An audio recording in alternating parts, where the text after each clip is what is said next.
So I'm making 4 videos on the 26th AFL fixture that has just been released after spending a little bit too much time going through it and seeing who's SuperCoach and AFL fantasy relevant. Now, the two teams that are strikingly, like, you are going to get such an advantage by picking Primos from these two teams are, first off, Port Adelaide. Easily Zach Butters is going to average 200 in the first month. Honestly, listen to his first 4 games. North Melbourne, Essendon, West Coast, Richmond. Honestly, if he's fit, he's going to go absolutely mental. Absolutely mental. So Premo's like Connor Rosie if he's playing halfback. Well, he will be available as a defender anyway. Zach Butters. Those guys are kind of essential, and they don't have an early opening round bye. You know, PODs like Jason Horne-Francis, he will be a POD. I know he's a little bit injured at the moment, but he should be available by the time the season starts. Jordan Sweet is an interesting one too. Now I know. In my previous video, I said Max Gawn's kind of an avoid, right?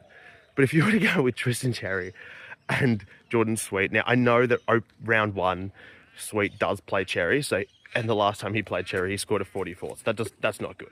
But after that, it really opens up for Ruckman, right? And we saw how Sweet can score. Okay, we saw that this is a guy that could crack 200 against the right opponents. Okay, Essendon, West Coast, Richmond are the right opponents. They really are.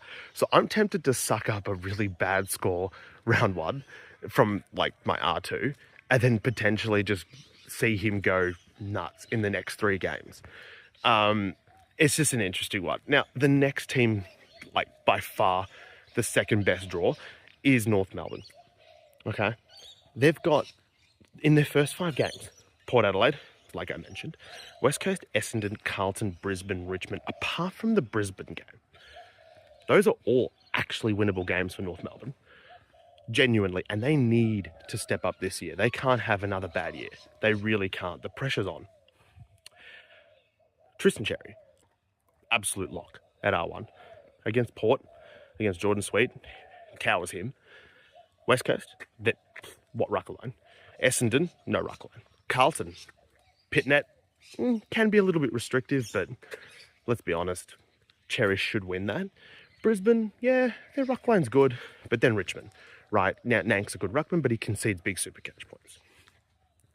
So absolute lock. Harry Sheasel, lock, especially as a forward, right? This guy looked really good in the back half of last year.